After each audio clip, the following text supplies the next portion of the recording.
Welcome to Purpose 360.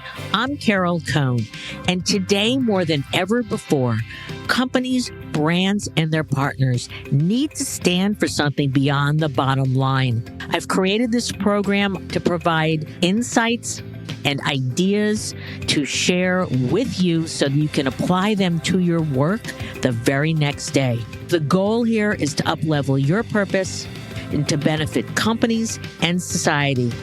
So please join us.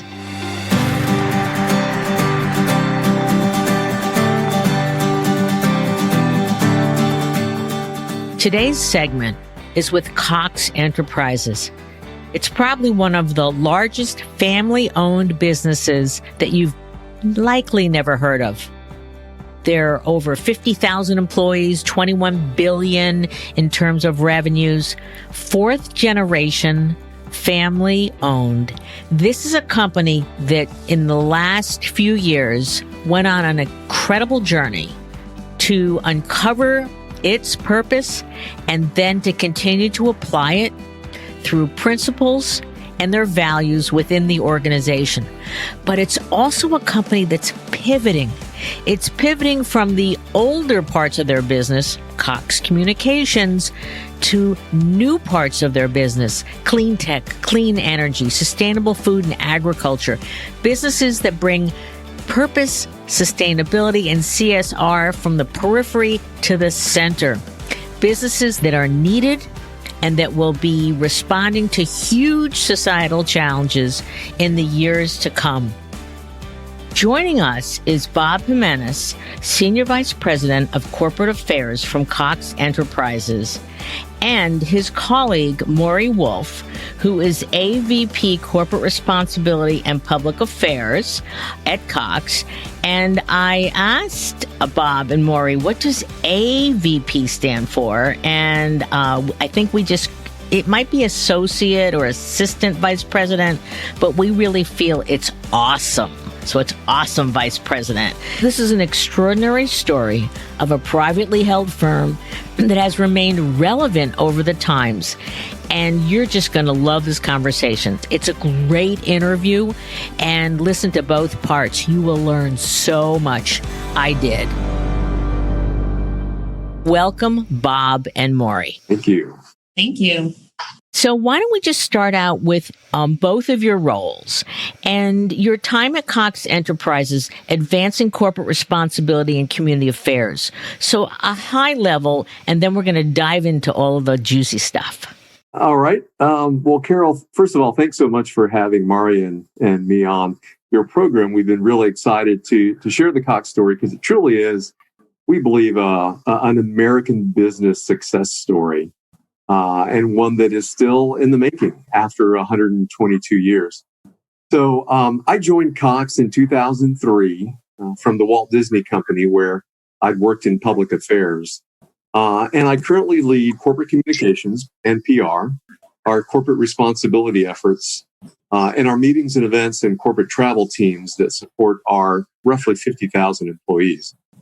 And what really excited me about the role at Cox was the opportunity to build something. So the first few years, I spent my time stabilizing and growing the corporate communications function. But in 2007, we formally introduced our public affairs practice, which coincided with our launch of Cox Conserves, which is our company's sustainability aspirations and goals. And I know we'll be talking more about that in a little bit. So our sustainability work has just really taken off since then into not only getting our own house in order, but also investing in and acquiring businesses that are solving some of the world's environmental challenges. Maury? Thanks, Carol, and thank you for having us. I joined Cox just about 2.5 years ago, which means I'm a brand new freshman by Cox standards. Employees tend to stay for a long time because they really love the company. And I was brought over by Bob to come and really lead bringing this great history we have around so much civic engagement, so much community commitment, and environmental sustainability together with a clear strategy. So we knew we had a really great history of engagement, but how did we want to drive that forward? Where did we want to play? And what role really made sense for our company? So it's been a really exciting time to think about the future for Cox in the space and how we both engage employees and the external market. So excited to talk more about that. And what excited you the most about joining Cox? Because you came from Coke, and so they have great programmatic areas. And so, what excited you?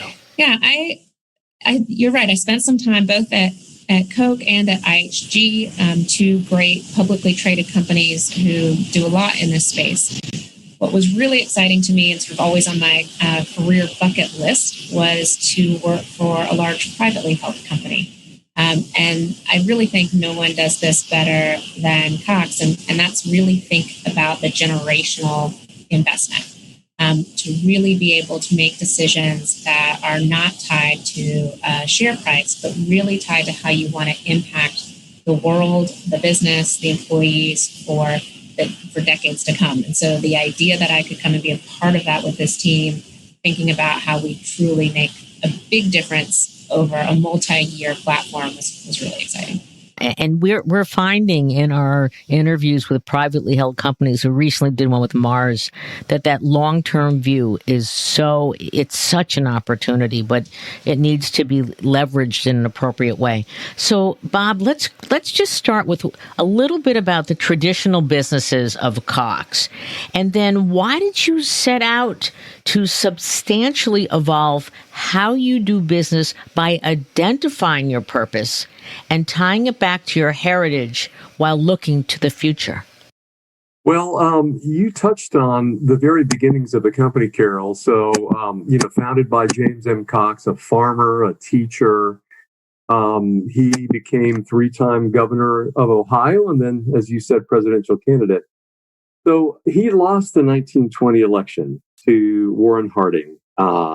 And we feel much to our benefit because after that loss, he really began to plow his interests and his energy and resources into building what at that point was still a new business, a small business.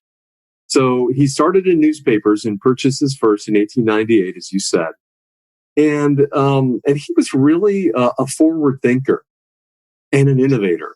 So as other media were invented, he quickly embraced the new technology. And he learned from it and grew it. So in the teens and in the 20s, when radio became commercially viable, he started purchasing radio stations.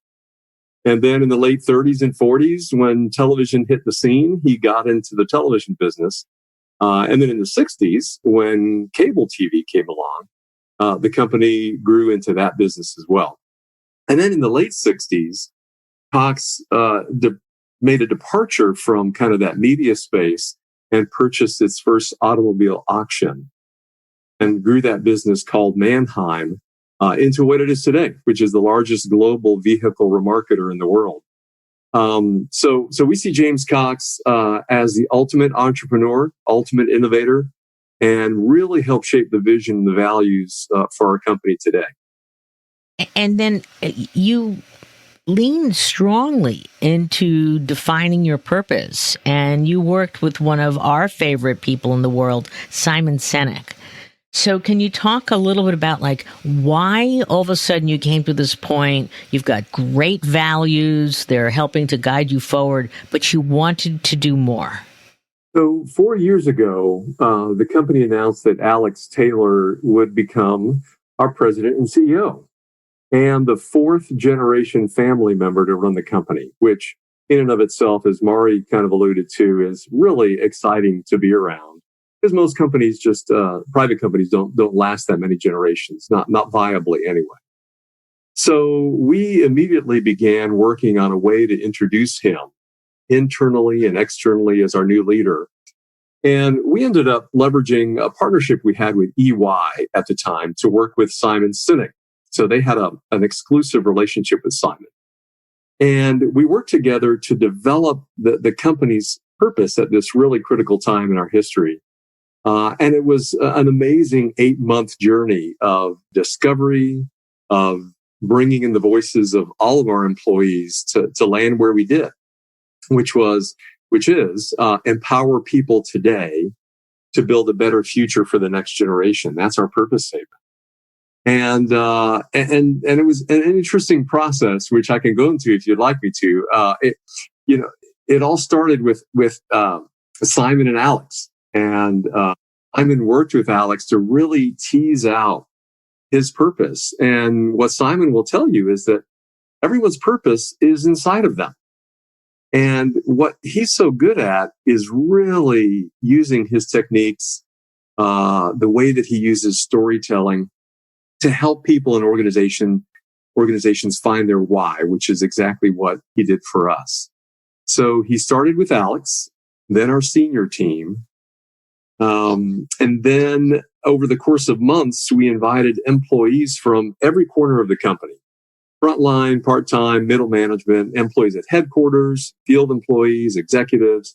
And we delved into the stories that those employees had either heard about or lived themselves. And that really captured the essence and the spirit of purpose. And we heard some amazing stories about courage and inspiration and selfless actions and competitive spirit. And then we asked employees across the company to share their stories as well. And we boiled all of these stories into a list of words that captured what Cox was really all about. And Alex was involved every step of the way. And of course, related to many of the stories. And then it was, I'll never forget, it was one very cold Monday morning at EY's offices in Times Square. Carol, I'm sure you know where they are. Absolutely, yeah. Where we met Simon to land on our purpose. And there were probably 6 of us in the room. Simon started talking or asking Alex these probing questions about the stories he'd heard and, how it aligned with his own personal purpose. And I'll never forget, Alex said, and I just can't get this visual out of my mind because it's still so prominent. Well, what I see is a group of employees sitting around a table, working together, solving problems. And no one is telling them what to do because they're empowered. And they're building better solutions and creating the future of the company. And they're doing this so that the company can thrive for the next generation. So, it's his family's business. So it's all very personal to him. And he, of course, is always thinking about the next generation, right? So after he described what he was envisioning, this is the part I won't forget. There were a few seconds of silence. Everyone just kind of looked at each other with the exact same thing on our minds. He had just articulated the purpose. And then Alex became CEO in January 2018. And then the very next month, he rolled out this purpose at a senior executive conference with 100 of our senior most folks. And then to all the leaders throughout the company. Then it was followed by an all-employee town hall webcast. And that's how the purpose was born. Did you have any challenges along the way? Did Alex question his engagement? Because many companies, you'll get an hour with the CEO, but then they push it down to their C-suite colleagues. No challenges in that front. Alex was invested into this, and he knew, that this purpose is a direct reflection of his values, his family's values, and this commitment that he has, that now he is the steward, right? He's the one that has been asked to take care of this enterprise and to deliver it to the next generation in an even better position than he was. So he was involved every step of the way. You couldn't have told him to back off or not. That's great. He was like, no, this is my work. I want to be involved. So. And so, Maury, I'm curious, when you were going through the interview process, how much did the purpose and its articulation come through? So the company and Bob's team had just done all of this work and just launched the purpose, I think, probably while I was interviewing. So it was real time coming to life. And for me personally, the idea of of change, of building something is just so incredibly exciting that it was sort of sealed the deal, that to come in on the front end and figure out how this is going to come to life. Our work as the corporate responsibility team is not the only way our purpose comes to life, but in large part we hear from employees that the programs we offer, the venues we supply for them to participate is really how they participate in the company's purpose. So it was just a really incredibly exciting time to come in and think about what's the next step, how does the rubber meet the road, so to speak, in terms of the employees engaging in day-to-day activities that help support that. Well, that's great, because that bridges us to the next area, which is that you have the why, but then you need to get into the how. And we always like to say at Carol Cohn on Purpose that if your purpose is your North Star, that every North Star needs a constellation to bring it to life. So can either of you give an example of how you use purpose how you use purpose to guide decision making? Yeah, I think it guides all of our decision making. It's really fascinating that when we make proposals or when we think about next steps for the business, it is never just with the question of the ROI or the capital investment. It is always with the question of the ripple effect, whether it is for employees to participate or for change in our community. In fact, there were several presentations when I first started that I made to our executives where they told me there was too much ROI and not enough about how the employees were going to feel. So, it was just a remarkable learning experience for me where I realized how much this was really embedded in the hearts and souls of everybody, including our leaders. I think a really recent example for us is about our response to voting. Just this year, as Bob told you in our history, we've had an incredible connection to civic engagement and have always really supported our employees having voice and making sure they have access to voting. We've done a number of things this year to help encourage that, but one in particular was to give every one of our full-time employees 6 hours of paid time off to go vote. So they're working with their managers to vote early, to vote absentee if they want, to vote on election day, but really wanting to make sure that they have that freedom and flexibility and comfort to take the time off they need to go do that. There's obviously not a bottom line benefit to the company, but we so much believe that having employees have a voice in building what they see as a better future. I think it's a great example of how it comes to life. Let's take a break and talk about the numbers.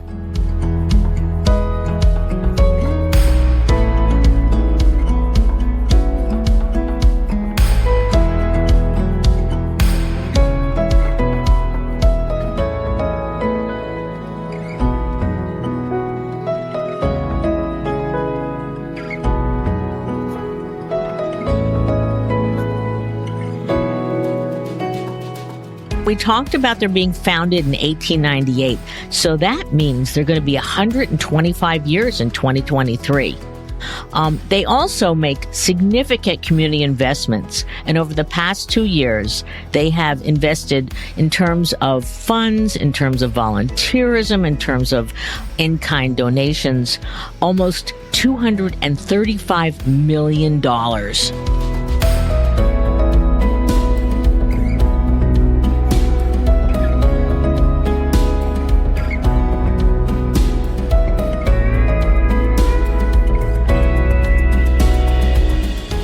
I noted on your website that you have guiding principles, such as do the right thing always, lead by example, bring out the best in everyone, make a little music, which I'd love to know some more about what that means, and do it all in the spirit of Cox. So did you find that it was absolutely critical to take these principles as well as your values and tie them into how employees should be bringing the purpose to life? I think you nailed it, Carol. A purpose without action is just some really great words, and and folks can feel good about it. But clearly, for us, I mean, we use it as, that lens through which we make all of our decisions. So whether it's, and with all of our constituents as well. So whether they're customers or employees or suppliers or the communities where we do business. So we use it in corporate giving. The organizations that we feel will have the greatest impact and the work that really aligns with what we feel is important and what we uniquely as Cox Enterprises offer to the world, right? We're in media and we're in automotive. And there's certain things that we really are good at. And we think we can share that expertise with the communities where we live. I mean, with suppliers, we want to make sure they share our values in this space. We ask our employees, of course, first and foremost, to live the purpose. And it's amazing because the organization has this unique way of determining kind of who fits in and who, dives with the purpose and who kind of really falls outside of that and has a way of correcting that. And individuals who don't feel it, will eventually work their way out of the organization. Individuals who really feel it, we feel it's a really strong attraction, mechanisms for talent and whatnot. So we put it across and use it against every decision we make, and it really does align with who we are. So I'd love to lean into the evolution of your business, because this is one of the most exciting things for me about how your purpose really drives towards the future.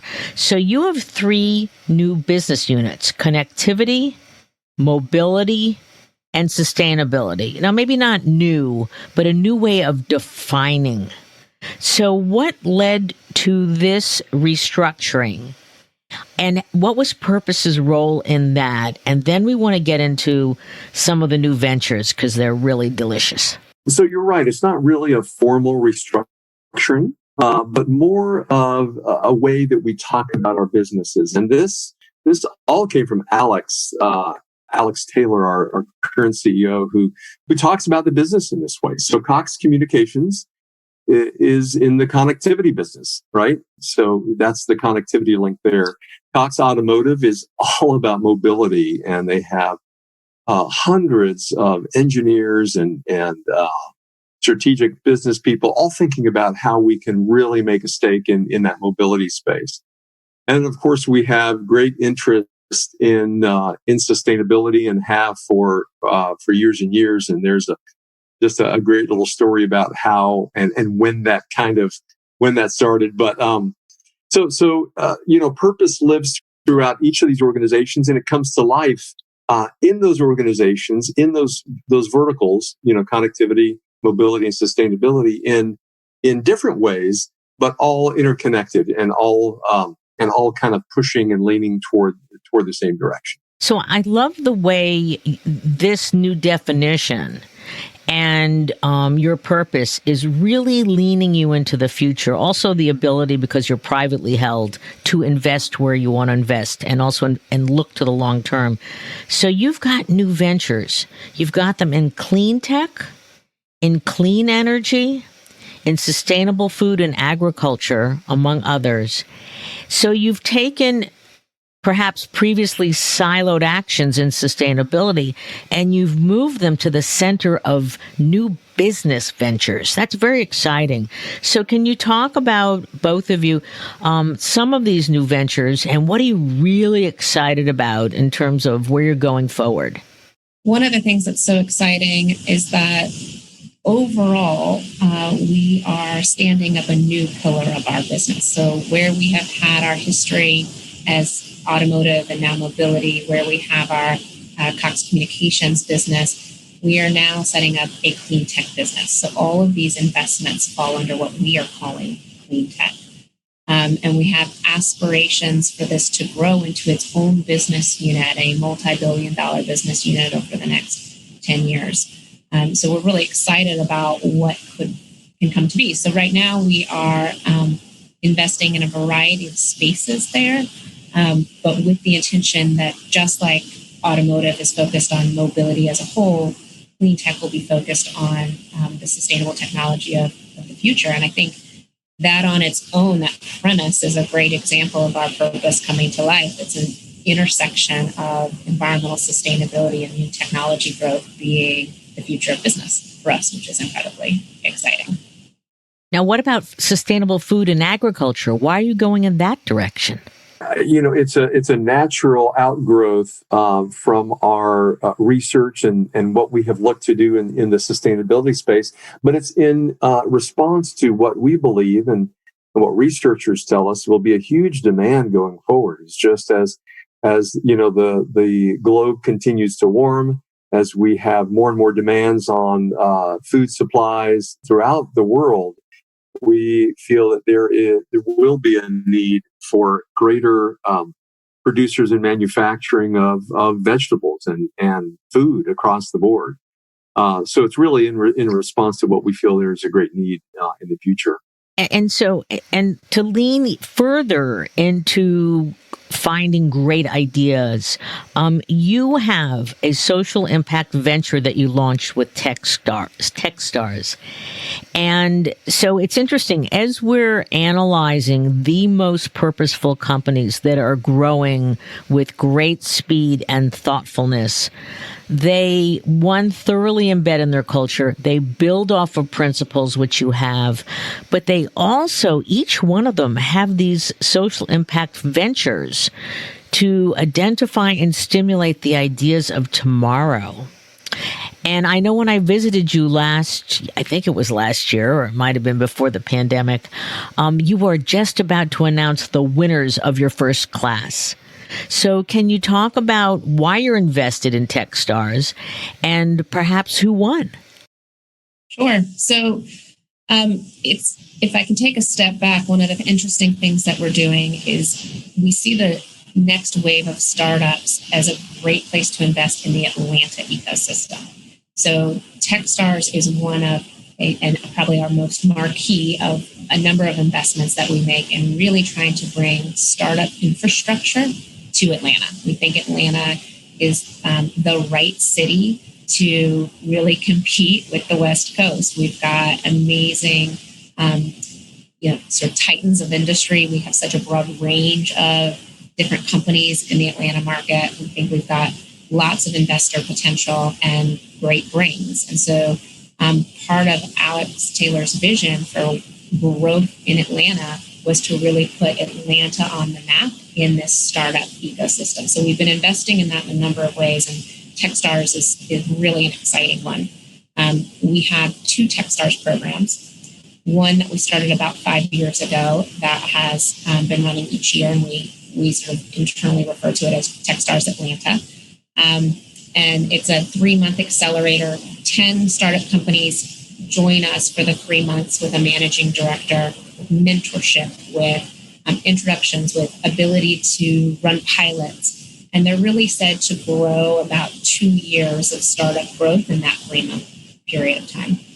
And as we were thinking about how we continue to build engagement around corporate social responsibility and our purpose, we had this idea to add a second accelerator, the one you mentioned, Carol, Techstars for Impact. So they run in rotation during the year, but they run in exactly the same way. It's the same construct, but the Impact program focuses on for-profit companies that are coming up with great ways to solve environmental and social challenges. And so we don't really have winners. We have 10 companies that join the class that we have invested in, that Techstars invests in, and then we continue, we sort of partner with them for life, so to speak. We continue after the class to help them grow and thrive. This first inaugural class ran from January to April of 2020. So they had to pivot in the middle of COVID. But interestingly, a number of them were education technology companies. So while they had to make a really big pivot, they also were able to find ways to thrive and to help their communities and constituencies grow in a virtual environment. So it's always sort of interesting to see how scrappy startup founders can make the best of a tough situation. And I love what you're doing here because you're investing not in just what's great for Cox, but you're investing in the Atlanta community, and you're bringing your purpose, empower people today to build a better future for the next generation. I think you talked about the ripple effect. So you've got the clarity of your purpose, and then you're making sure that your employees, and you've got new divisions, but you're taking it beyond your four walls. And that is a best practice. And it shows something that we'll call like the look of a leader. It's not just the look, it's the actions of a leader. And I know that, Bob, you said that, that your principles help you to act. You just can't talk, you have to act. So that's a very exciting. Yeah, go ahead, Bob. One other thing that I just have to mention. First of all, thanks, Carol, for those kind words. But we really do strongly believe that our purpose is greater than just making money or earning revenues. Clearly, that is important, and that keeps us going for the next generation. But Alex himself and Jim Kennedy, even before him, and will say that there's much more to this organization than this. I mean, we want to be able to have, as you put, that ripple effect, to be able to bring other individuals, communities, particularly ones in need, and help elevate them and raise them in the process. One of the things I wanted to mention also is, since Maury mentioned pivot, I'd love for her to talk about how we're pivoting with our Techstars social impact program for next year. This was not in the plans, but we are pivoting for next year's class in a real meaningful and relevant way that I'd love for her to talk about, because we just announced it last week.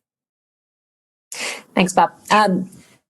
Yes, one of the things that we're really interested in is continuing to try to marry this idea of solving the world's greatest problems with our skills and innovation. So as we were reacting and addressing all of the social justice challenges that have really been loud and clear this year, we were doing a number of things internally and externally that a lot of companies are doing are very much the right things to do. Looking at our own demographic data to make sure our employees are reflective of our communities, investing in nonprofits that are really solving civil rights and social justice challenges. But we wanted to take it a step further to see what else could be done. So we are shifting the focus of our Techstars Impact Program to recruit 10 companies that are specifically solving social justice challenges.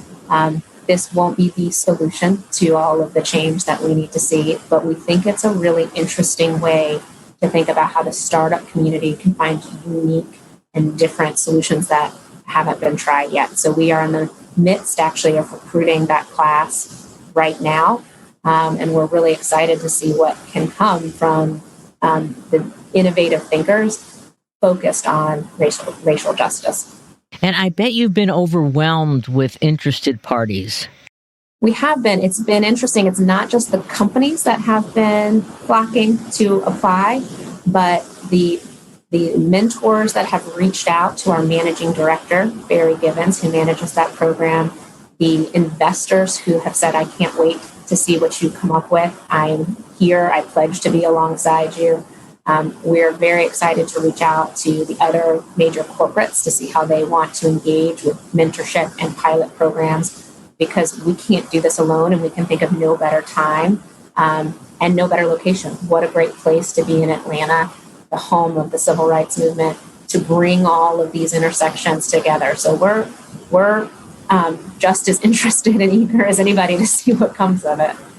Well, we can't wait to see who you choose and then what they invent, per se, and then the potential impact. So doing that is extraordinary, and congratulations for the pivot.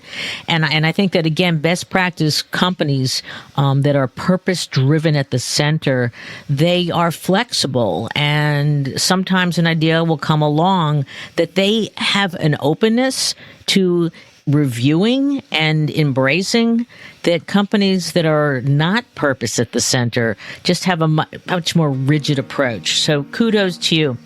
We'd like to pause for a moment, and we're going to have a short segment called In the Know.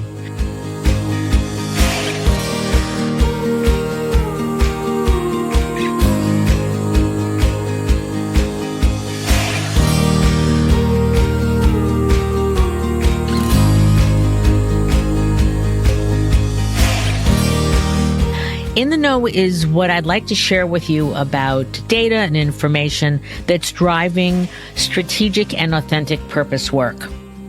I'd like to share with you some research from Morning Consult.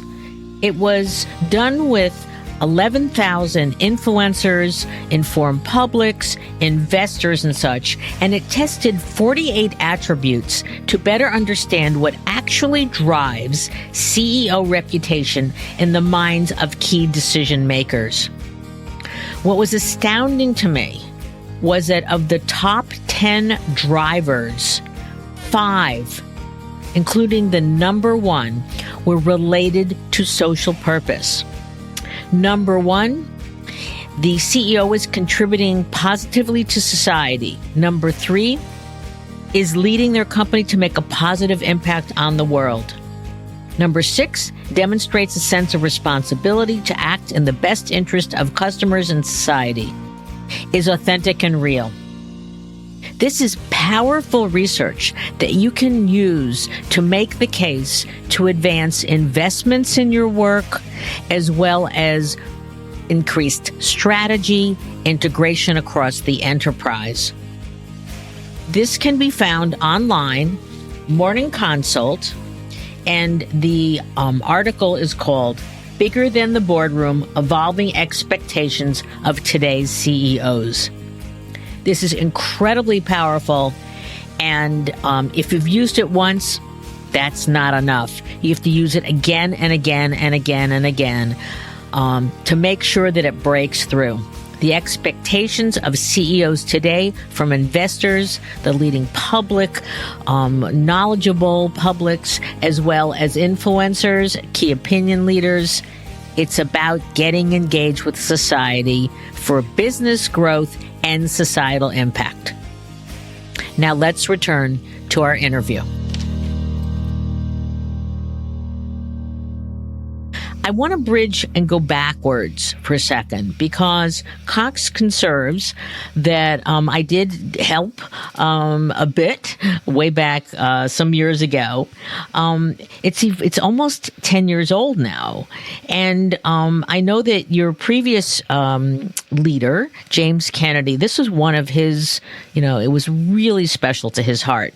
So can you talk about Cox Conserves and how it has evolved over 10 years as you have really crisply defined your purpose?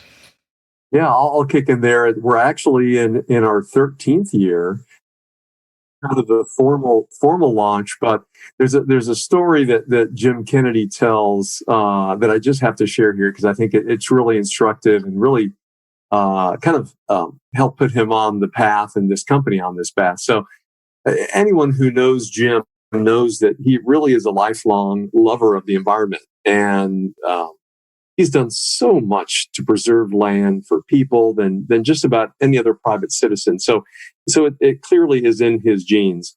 But he tells a story from the 70s of when he was asked by his son to come to school for career day. So you remember that. So kids' parents come, tell them what they do for a living. And Jim recalls going to his son's class and being asked a real probing question that just bothered him after the fact. So to give you context, at the time, we owned about 50 newspapers across the country. And we were a major player in that space. So the student asked Jim, how many trees do you cut? All of those newspapers.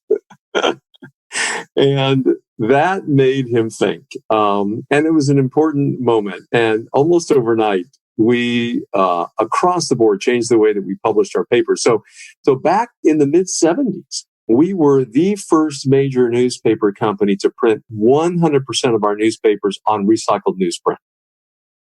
that was so we were actually in that sustainability and recycling place way before it became, really sexy or really the in thing to do. So that's kind of where it started. So I share that story because it's just so instructive, and he kind of laughs about it and just kind of talks about how it made him think. That's the first I've heard that story too. I love it.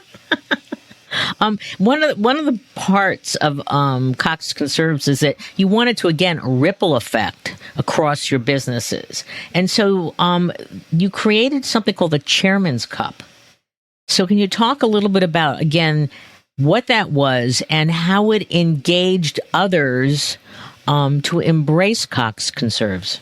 Yeah, so our Cox Conserves targets are very simple.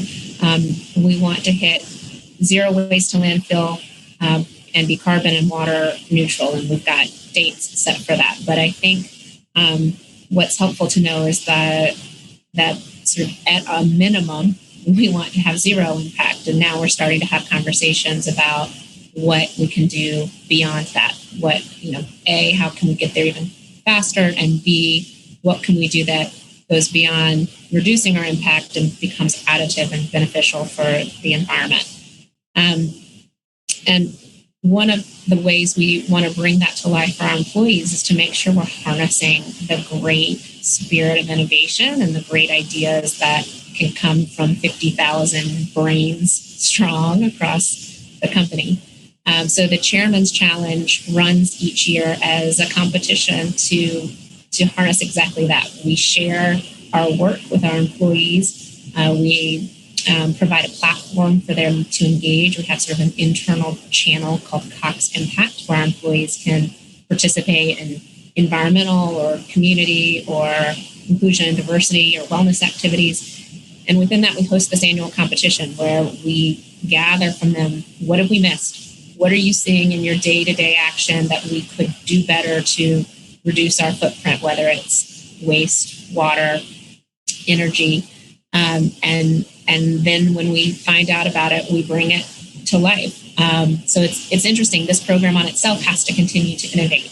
So years ago, we were getting really great ideas about big investment capital projects that we were seeing across the business. Now that we've done a lot of that work already, we are starting to pivot the program to be much more about how employees can impact their own footprint.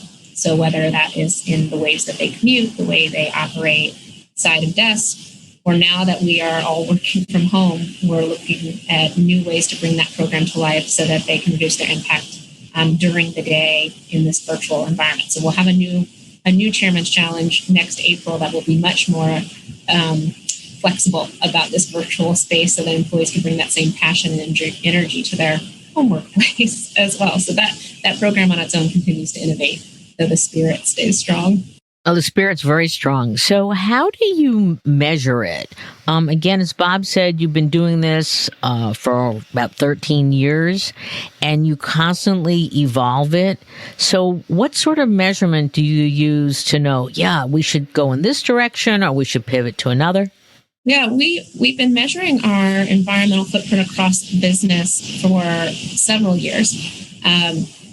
Through an internal tool that was built by our engineers in our Cox Conserves team and by our IT team. But it's an interesting question, Carol, because this is actually a place we're making a huge change right now. As one of our big goals is to not work on environmental or community initiatives alone. We want to do what we do best, bring the best ideas that we can, but we also want to make sure we bring others along with us and find the skills and resources and talent from other companies. And we've realized that in order to really do that, to be part of the inspiration for the future, we need to be a bit more public about how we're sharing the work we're doing, how we're sharing our lessons learned, those successes, and the places where we learned and had to course correct. And so in that effort, we are really changing the way we report our environment, community, diversity data. We're looking at all of our ESG reporting, so our environmental, social, and governance reporting, and making some big moves to both stand up the technology we need internally to gather all of that data and report it, as well as how aspirational do we want to be, sharing that with the market. So to give you a sense, Alex Taylor has even now started an ESG subcommittee of the board to oversee all this work and to really push us to be leading best practice in the marketplace. So despite the fact that we're a private company and don't have the same pressures public companies do to report, we want to make sure we're keeping it up with the transparency and best practice. I hear this consistent theme of ripple effect and scaling and sharing and being very positive about. It sounds like you talk about the good and you also talk about the things you're missing. So, again, great actions, best practice that, one of my favorite companies is Unilever, and I see so many of your actions that are just mirroring what Unilever is doing. So kudos to you.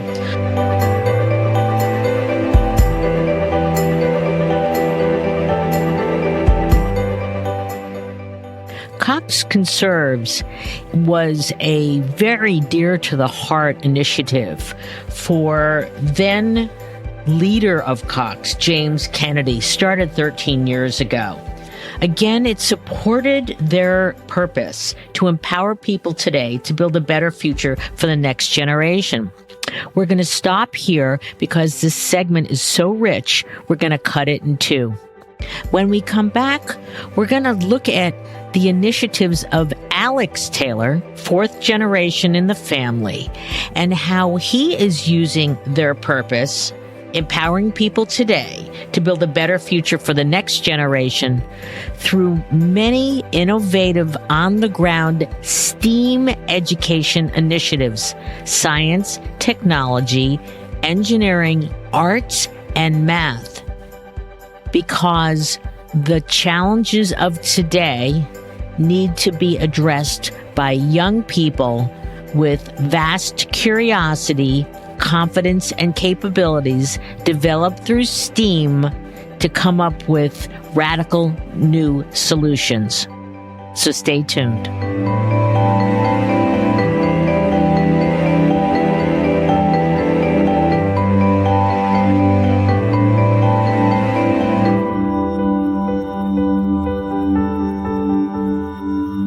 We all live here. We all share the same environment and natural resources. Just imagine what would happen if we work together to do the things that really matter. Approximately 72% of what we send to landfills could be recycled or composted. But what if we don't send it to the landfills at all? If every household in America switched to paperless billing and had their bills sent to them electronically instead of by mail, we could reduce solid waste in landfills by more than 800,000 tons a year. In the U.S., we throw away about 50 billion paper cups every year. That's a stack that would go to the moon and back roughly 5 times. By just using a coffee mug or travel cup instead of paper cups, we can dramatically cut back on garbage bags, trash trucks, and tons of waste. The average American throws away about 185 pounds of plastic every year, but it's one of the easiest things to recycle. An ordinary plastic bottle can become everything from patio furniture to carpet, t-shirts, to playground equipment, toys, and more. What if we reduce, reuse, and recycle? What if we do the things that really matter? Just imagine the positive environmental change we could create in our communities. Just imagine how we can change our lives and our environment forever. At Cox, we're not just imagining positive environmental change. We're making it happen. We can do the things that really matter. It's our world.